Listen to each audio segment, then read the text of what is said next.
On va étudier maintenant le titre 2 relatif à l'agence commerciale. Alors, le contrat d'agence commerciale est un mandat par lequel une personne, sans être liée par un contrat de travail, s'engage à négocier ou à conclure d'une façon habituelle des achats, des ventes ou d'une manière générale toute autre opération commerciale au nom et pour le compte d'un commerçant, d'un producteur ou d'un autre agent commercial, lequel s'engage de son côté à la rémunérer. L'agent commercial peut représenter plusieurs mandants sans qu'aucun de ceux-ci n'ait à y consentir. Il ne peut toutefois représenter des entreprises concurrentes. Le mandant ne peut s'engager à garantir à l'agent commercial une protection absolue de la clientèle qu'il lui confie contre la concurrence passive de ses autres agents commerciaux. L'agence commerciale est conclue dans l'intérêt commun des parties. Elles sont liées par une obligation réciproque de loyauté et d'information. Le mandant doit mettre l'agent commercial en mesure d'accomplir sa mission que celui-ci doit remplir en bon professionnel. Le contrat d'agence commerciale peut être conclu pour une durée déterminée ou pour une durée indéterminée.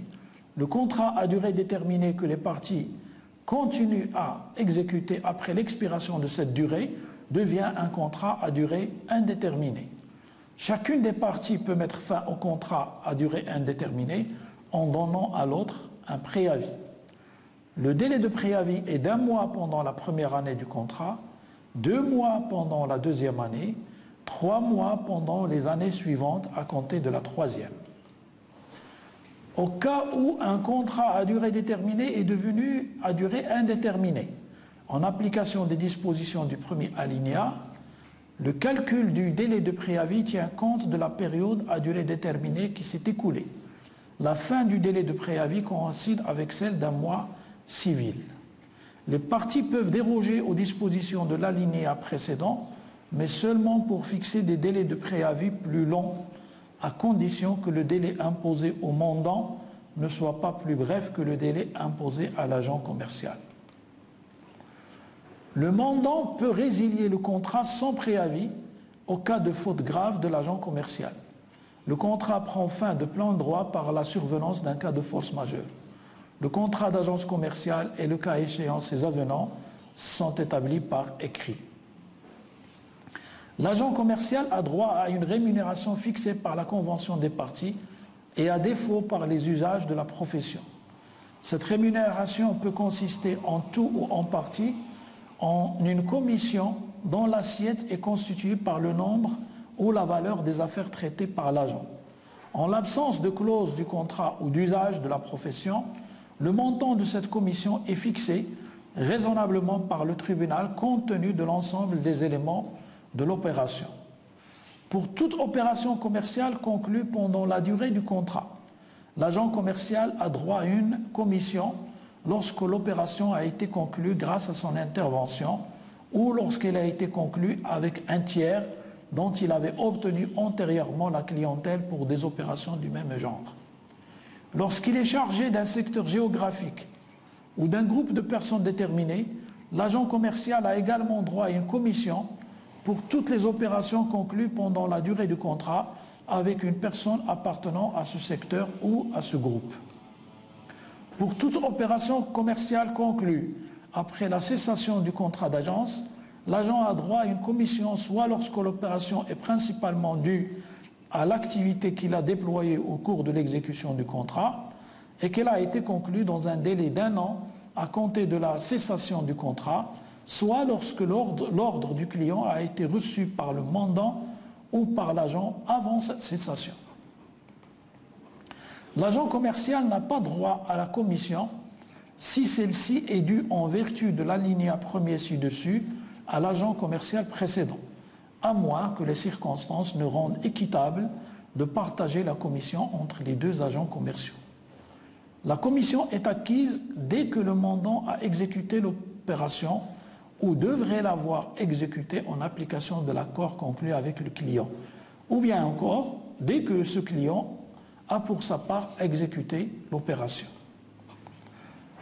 Elle est payée au plus tard le dernier jour du mois qui suit le trimestre au cours duquel elle a été acquise. Le droit à la commission ne peut se perdre que s'il est établi que le contrat entre le client et le mandant ne sera pas exécuté et que cette inexécution n'est pas imputable au mandant. Dans le cas d'une telle perte, l'agent commercial restitue les avances qu'il a pu percevoir sur la commission. En cas de rupture du contrat, l'agent commercial a, nonobstant toute clause contraire, droit à une indemnité compensatrice du préjudice qu'il subit par l'effet de cette rupture. Il doit notifier au mandant qu'il entend faire valoir ses droits à cette indemnité dans le délai d'1 an à compter de la rupture du contrat. Les ayants droit de l'agent commercial bénéficient du même droit à réparation lorsque la cessation du contrat est due au décès de leur auteur.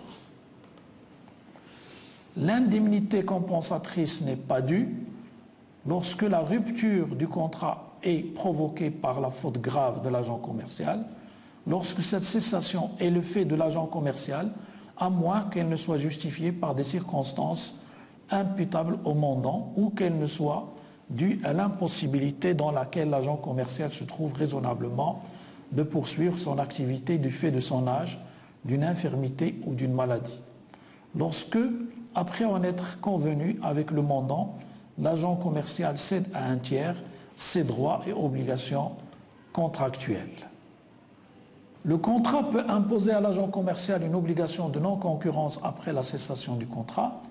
Cette clause doit concerner le secteur géographique ou le groupe de personnes déterminées, ainsi que le type de biens ou de services pour lesquels il exerce la représentation en vertu du contrat. Elle n'est valable nonobstant toute clause contraire que pour une durée maximale de 2 ans après la cessation du contrat.